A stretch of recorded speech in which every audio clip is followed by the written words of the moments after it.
Good Erev Shabbos, everyone. Erev Shabbos, Parshas, Tazria, Metzora, and the focus in Parshas, Tazria, Metzora is Tzaraas, is Nagoyim, is this disease that a person gets. I want to start off, I want to ask our question that will pose the Shabbos table to spark interesting conversations, Torah conversations. I want to start actually not in Parshas, Tazria, or Metzora. Let's go to the end of Baal Loischa, where we find this famous story where Miriam Hanaviah, on her level, spoke what was deemed by HaKadosh Baruch Hu to be Lashon Hara. And she spoke Lashon Hara about Moshe Rabbeinu. And what happened was that she got Tzaraas. Okay. They'll tell us that her brother, her older brother, Aaron HaKohen, was very concerned that she has Tzaraas, but there's no one available to pronounce her tongue and then to pronounce her Torah. Very concerned about that. Moshe can't do it. He's not a Kohen. Aaron can't do it. He's her brother. A Karoiv, a relative can't see his relatives. Nega, you can't make the person tummy and tongue. So Aaron was all concerned, what's going to be with our sister? We can't make her tummy. We can't. No, there's no one to see the nega. The question that's asked, and what's his concern? There's no Kohen. Make her to pronounce her tummy. She's covered. That's the halacha. What makes the person tummy? Tzaraas. He has to have the nega. He has to have that white skin, the yellow hair, whatever, different going. And the kohen has to come and say, you're tummy. Until the kohen pronounces the person tummy, he or she is not tummy. So what's Aaron a kohen's concern? There's no one to make her tummy. She's tar. Question for the Shabbos table. If a person has a nega tzaraas and there's no kohen, so there's no kohen. I'm tar. What was Aaron HaKohen's concern? That is the question. So we're going to answer the question with an Itziv, a Hamek Dover, in the beginning of Parshas Tazria, where he points to a Gemara in Brachas that has a contradiction as to whether Tzaraas is a good thing or a bad thing. Rabbi Yochanan says Tzaraas is not Yisurin Shel Ava. It's not a good thing. You don't want Tzaraas. The Brisa says it's a Mizbeach Kapara. It's an altar of atonement. Tzaraas. It's wonderful. A person gets Tzaraas, that means he needs it. It's a Mizbeach Kapara. It's a contradiction. Is it good or is it bad? Right? It's not the question of the Shabbos table. Is Tzaraas good or bad? So it's Rabbi Yochanan says it's bad, and the Brisa says it's good. How does the Gemara answer? Says the Gemara, one of these statements is referring to Eretz Yisrael, one's referring to Bavel, to Chutz La'aretz. In one place, it's considered a good thing. In the other place, it's considered a bad thing. Look at Rashi, look at Tosfos. Says the Netziv, in Eretz Yisrael, it's a good thing. In Chutz La'aretz, it's a bad thing. Tzaraas is good in Eretz Yisrael. It's bad in Chutz La'aretz. Why? Why is it good in Eretz Yisrael? Listen to this, because Sfaras Afuchas. It's the opposite of what you would think. Says the Netziv, in Eretz Yisrael, that's the place where the majority of the halachas of Tzaraas apply. The mitzvahs, Metzora noyeg bam, ikra mechaper. The main thing that's mechaper for the Metzora is being noyeg, or the mitzvahs of the Metzora, and that's Eretz Yisrael. That's dafkin Eretz Yisrael. Eretz Yisrael, that's you have the shiluch machanes. You have to go out of the city, out of the machane.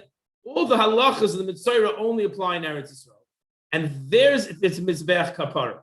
That's where a person gets atonement. That's where Tzaraas is a good thing. But in Chutz La'aretz, it's stam. He has a disease. And he doesn't have the mitzvahs through which he can get kapara. Therefore, it's a bad. In Eretz Yisrael, it's a good thing. And he quotes a Sefer Achim. Again, we're saying that Tzaraas, the mitzvahs of Tzaraas, are a good thing because it's mechaper. A person gets Tzaraas, it's because, as the Gemara says in Erechin, he spoke Lashon Hara. There are other Averos, but the majority, says the Sefer Chinuch, the majority of the time, Tzaraas comes from Lashon Hara. And the Sefer Chinuch says that part of the mitzvah of Tzaraas is for a person, says the Sefer Chinuch, a person is expected to do some introspection. A person gets Tzaraas. Don't say, it just happened. I wasn't careful. I went outside without a coat, so I got sick. Don't say that. A person gets Tzaraas, a person should pay attention and say, my sins, my Lashon Hara that caused me to get Tzaraas. And he goes on to say, that the point of this Shorashei mitzvah, the root of this mitzvah, is to instill within us this idea of hashgacha pratis, that HaKadosh Baruch Hu watches every single step that every single person takes. And if he sent the Tzaraas, I have to pay attention to that, and I have to make sure I clean myself. I do tshuva. I have to go to the kohen. Now that I'm in a good group, it seems the Sefer Chinuch is saying that lashon hara comes from the chevra, from the group, from the peer pressure. That's where lashon hara comes from. So what I have to go to the kohen. Now I'm hanging out in the Beis Hamikdash near the kohen. Ostensibly, the kohanim are there. Doesn't have to be there, but in a good chevra, maybe I'll do tshuva. And sometimes the Metzora, if he's pronounced Tamei, Muchlar or Musgar, got to go out by yourself. A Musgar has to be by himself. Take a time out. You're too much with the chevra. You're getting pulled into the late sonas. You're getting pulled into the lashon hara. Take a time out. Sometimes 1 week, sometimes 2 weeks. And the guy's thinking to himself, "Oh my gosh, another week by myself." Says the Sefer Chinuch, what do you mean?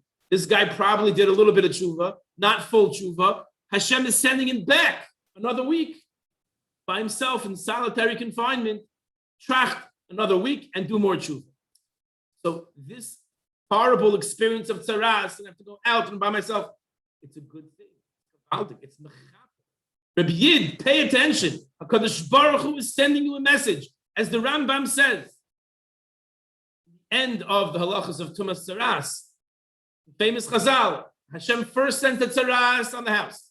Rabbi Yid, you speak in Lashon Hara, doesn't listen, it goes to the clothing, a bit closer. Doesn't listen, it comes on to the person himself. Hashem sends these gavaldige matanas, these presents to us, to pay attention, to be misbeinen. I'm doing the wrong thing. And it's a gavaldige chesed HaKadosh Baruch Hu. So Aaron HaKohen was concerned, says the Netziv. What was he concerned about? That Miriam needs the kapara. She needs the Tzaraas. And as much as she has the naga, we must find somebody who could pronounce her tummy so she can fulfill the mitzvahs of the Metzora. And then she can become Tahira and do tshuva. Because Tzaraas is a good thing. It's a good thing where you have the mitzvahs.